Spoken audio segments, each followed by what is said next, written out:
Perkenalkan, nama saya Bobby Kiraldo Alanda. Di sini pada bab 1 ini saya mengambil topik efektivitas program administratif dan pengembangan media sosial dalam Cahaya Lestari Surabaya. Nah, untuk latar belakangnya itu CLS ini jadi salah satu yayasan atau organisasi yang menaungi sekolah basket yang tentunya sudah memiliki banyak saingan juga di daerah-daerah pinggirnya.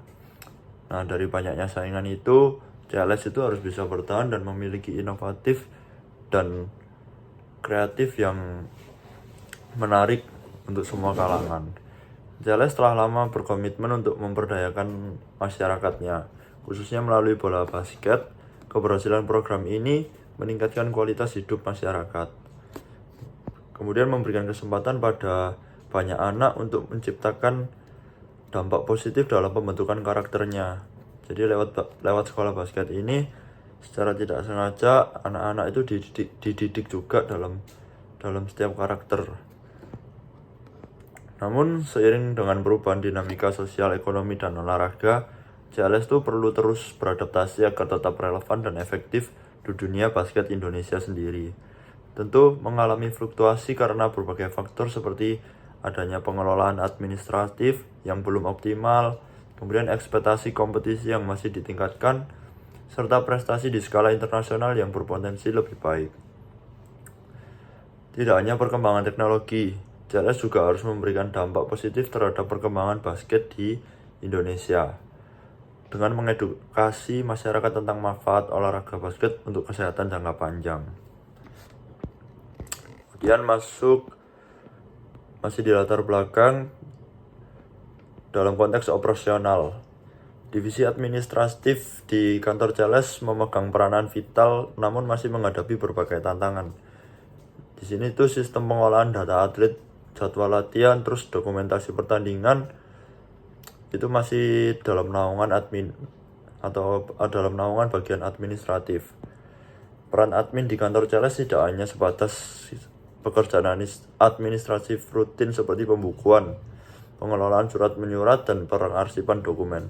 Tapi admin di sini juga melibatkan koordinasi dengan berbagai divisi, termasuk pelatih, manajer, tim, hingga departemen pemasaran dan media sosial. Nah, di sini tuh efisiensi kerja admin juga sangat mempengaruhi kelancaran operasional klub keseluruhan. Itu merupakan secara singkat pengenalan tentang Cahaya Lestari Surabaya. Nah, untuk identifikasi masalahnya, CLS ini atau Cahaya Lestari Surabaya merupakan organisasi yang memfokuskan brand di olahraga basket di Indonesia. CLS telah menerapkan beberapa program untuk mempermudah kinerjanya dalam masalah pendataan dan laporan keuangannya.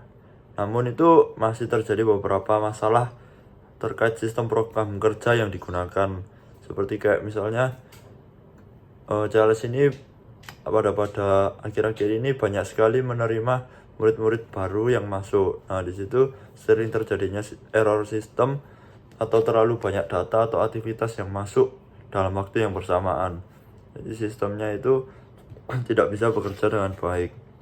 Kemudian untuk media sosialnya juga overall CLS sudah bagus, tapi kurangnya konten yang menarik juga jadi salah satu masalah dalam CLS. Jadi sehingga minusnya CLS itu kontennya itu cuman gitu-gitu doang dan tidak mengikuti perkembangan zaman. Kemudian masuk pada 1.3 yaitu pembatasan masalah. Fokus pada permasalahan dalam program CLS serta pengembangan media sosialnya seperti Instagram dan TikTok. CLS harus menentukan media sosial mana yang lebih difokuskan untuk pengembangan sekolah basketnya. Nah, untuk saat ini di bagian Instagram itu CLS sudah sangat mending daripada sebelumnya. Namun di media sosial TikToknya masih belum dari kata bagus. Kemudian masuk ke perumusan masalah, efektivitas masalah program Cahaya Lestari. Nah, itu tadi kayak yang di atas merupakan kayak banyaknya murid masuk sehingga sistemnya bisa menampung baik dan mengurangi tingkat gagal dan errornya sistem dalam bekerja.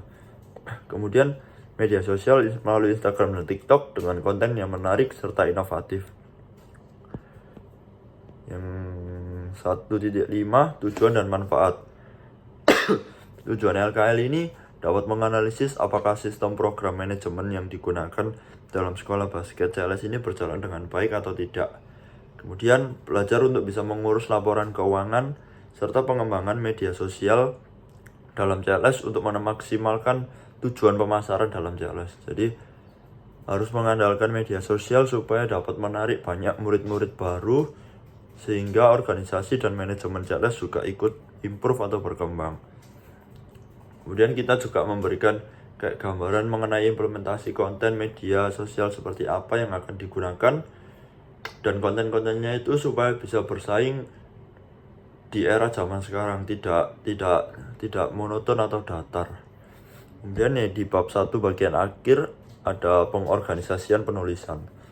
Nah, intinya kayak di bab 1 ini menjelaskan tentang latar belakang yang menjadi dasar atau landasan permasalahan identifikasi masalah. Ada ruang lingkup bahasan, kemudian ada perumusan masalah, tujuan dan manfaat magang itu apa sendiri, kemudian metode magang, dan kemudian ada pengorganisasian penulisan. Sekian presentasi dari saya, terima kasih.